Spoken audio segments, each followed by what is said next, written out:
ইদানিং গ্রামে বা শহরে যেখানেই যাচ্ছি একটা কথাই শুনতে পাচ্ছি, এবার ভোট কিভাবে দেব। এবার নাকি একদিনে 2 ভোট, তার মানে ভোট সেন্টার 2বার যেতে হবে, 2বার লাইনে দাঁড়াতে হবে। Lot of confusion. কিন্তু এই সব কিছু নিয়ে আপনার যাবতীয় দুশ্চিন্তা আজ দূর হয়ে যাবে। চলুন দেখি আগামী ত্রয়োদশ জাতীয় সংসদ নির্বাচন এবং গণভোটের দিন আমরা কিভাবে ভোট দেব। ভোটের দিন একদম সকালবেলা আপনার ভোট কেন্দ্রে চলে আসবেন। নারী পুরুষ ঠিক এইভাবে আলাদা আলাদা লাইনে দাঁড়াবেন। লাইনের শুরুতেই আপনার ভোটার ক্রমিক নাম্বার উল্লেখ করে লেখা থাকবে আপনি কোন কক্ষে ভোট দেবেন। ভোট কেন্দ্রের কোন কক্ষে আপনি ভোট দিবেন সে বিষয়ে আনসাররাও আপনাকে সহায়তা করবেন। এরপর আপনি সোজা চলে যাবেন আপনার ভোট কক্ষে। কিভাবে নারী এবং পুরুষ ভোটারদের আলাদা রুমে ভোট গ্রহণ করা হচ্ছে চলুন দেখে আসি। কক্ষগুলোর বাইরেও ভোটার ক্রমিক নম্বরগুলো লেখা থাকবে। প্রথমেই একজন পোলিং অফিসার আপনার নাম এবং ভোটার নম্বর জিজ্ঞাসা করবেন। তারপর আপনার চেহারার সাথে আপনার ভোটার তালিকায় থাকা ছবি মিলিয়ে দেখবেন।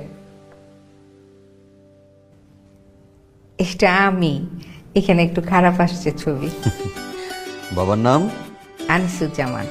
ভোটার আয়শা খানম, ভোটার নং 0157। প্রথম পোলিং অফিসার আপনার নাম এবং ভোটারের ক্রমিক নম্বর জোরে উচ্চারণ করবেন যেন কক্ষে থাকা সহকারী প্রিজাইডিং অফিসার এবং পোলিং এজেন্টরা শুনতে পারেন। এরপর দ্বিতীয় পোলিং অফিসার আপনার আঙুলে অমোচনীয় কালি লাগিয়ে দেবেন। তারপর আপনি চলে যাবেন সহকারী প্রিজাইডিং অফিসারের টেবিলে। প্রিজাইডিং অফিসার আপনার ভোটার নাম্বার লিখে আপনাকে 2টো ব্যালট পেপার দেবেন। জানি এবার গণভোটের জন্য গোলাপি ব্যালট আর সংসদ সদস্য নির্বাচনের জন্য সাদা কালো ব্যালট। বাহ! ব্যালট পেপার নেবার সময় আপনাকে স্বাক্ষর করতে হবে। আপনি চাইলে টিপসই দিতে পারেন।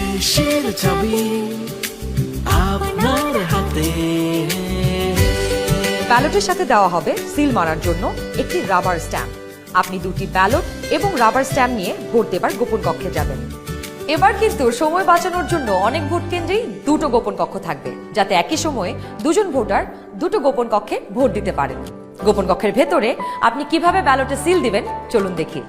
গণভোটের গোলাপি ব্যালটে হ্যাঁ এবং না 2টো ঘর থাকবে। সংস্কার বা পরিবর্তন চাইলে হ্যাঁতে সিল মারুন। গণভোটে আপনি হ্যাঁ দিলে সবগুলো সংস্কার পাবেন, আর না দিলে কোনো সংস্কারই পাবেন না। এরপর ব্যালটটি লম্বালম্বি ভাঁজ করুন যেন সিলের রং অন্য ঘরে না পড়ে। এরপর আড়াআড়ি ভাঁজ করুন। সংসদ সদস্য নির্বাচনের জন্য সাদা কালো ব্যালটটিতে থাকা আপনার পছন্দের ব্যক্তি বা দলের মার্কায় সিল মারুন। সিলটি কিন্তু নির্ধারিত ঘরের বাইরে যাওয়া যাবে না। মার্কার বাইরে সিল পড়লে আপনার মহামূল্যবান ব্যালটটি বাতিল হয়ে যাবে।